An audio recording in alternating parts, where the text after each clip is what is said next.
سوال کہ حضرت امام شافعی رحمۃ اللہ علیہ کون تھے؟ تو میں آپ کو بتاتا چلوں کہ حضرت امام شافعی رحمۃ اللہ علیہ کے حالات شریفہ کے بارے میں کہ آپ قریشی ہے اور اسم شریف آپ کا محمد ہے اور شافعی لقب ہے۔ سن 150 ہجری میں مقام مینا میں مکہ شریف کے قریب آپ کی پیدائش ہوئی اور اسی سال میں حضرت امام اعظم رحمۃ اللہ علیہ کی وفات شریف ہوئی۔ پھر حضرت امام شافعی کو مکہ شریف میں لایا گیا۔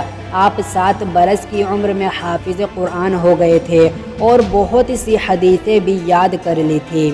پھر مکہ شریف سے مدینہ شریف میں آ کر حضرت امام مالک رحمۃ اللہ علیہ سے ان کی کتاب پڑھی اور آپ 15 برس کی عمر میں پورے عالم ہو گئے۔ اس وقت کے بڑے بڑے بزرگ عالموں نے آپ کی علمی لیاقت اور دین میں مضبوطی دیکھ کر آپ کو فتوے دینے کی اجازت دے دی اور آپ کو دین کی خدمت کے لیے پسند فرما لیا۔ اور میں یہاں ایک کرامت کا بھی ذکر کر دوں کہ آپ نے جوان ہونے سے پہلے حضور صلی اللہ علیہ وسلم کو خواب میں دیکھا تو حضور صلی اللہ علیہ وسلم نے فرمایا، اے لڑکے، آپ نے عرض کیا لبیک یا رسول اللہ، یعنی میں حاضر ہوں یا رسول اللہ صلی اللہ علیہ وسلم۔ حضور صلی اللہ علیہ وسلم نے فرمایا کہ تم کس قوم میں سے ہو؟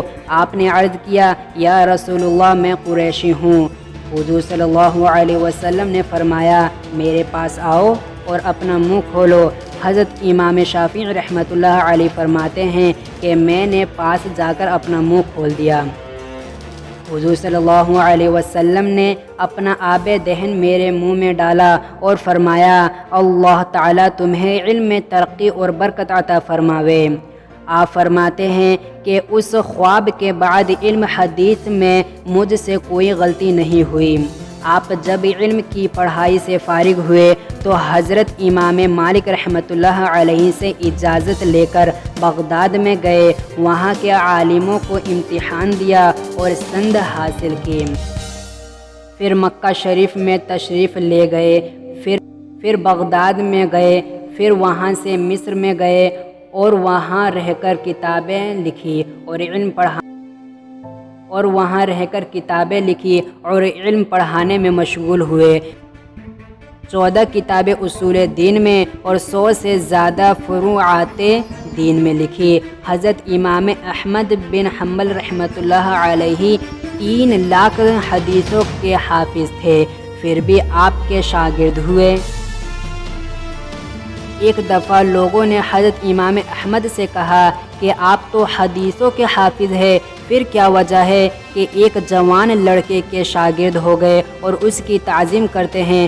فرمایا کہ جتنی حدیثیں مجھے یاد ہے امام شافعی ان کا مطلب سمجھتے ہیں، اگر وہ نہ ہوتے تو میں علم کے دروازے پر ہی پڑھا رہتا۔ علم فقہ کا دروازہ مجھ پر انہی کے برکت سے کھلا ہے۔ آپ کی وفات کے بعد حضرت امام احمد 40 برس تک آپ کی مغفرت کے لیے دعا کرتے رہے۔ اللہ اکبر۔ ایک دن امام احمد کے صاحبزادے نے پوچھا کہ شافعی کون تھے جن کے لیے آپ دعا مانگتے رہتے ہیں؟ فرمایا اے میرے بیٹے، امام شافعی دنیا میں آفتاب تھے اور خدا کے بندوں کے لیے امن اور آسانی کا وسیلہ تھے۔ سبحان اللہ، حضرت امام شافعی بھی کیسے مبارک شان رکھتے تھے۔ جمعہ کے دن سن 204 ہجری میں آپ نے وفات پائی۔ دعا کرو کہ اللہ تعالیٰ ان کے قبر کو نور سے منور فرمائے، رحمت نازل ہو آپ پر اللہ کی۔ وآخر الدعوان والحمد للہ رب العالمین، والسلام علیکم ورحمۃ اللہ وبرکاتہ۔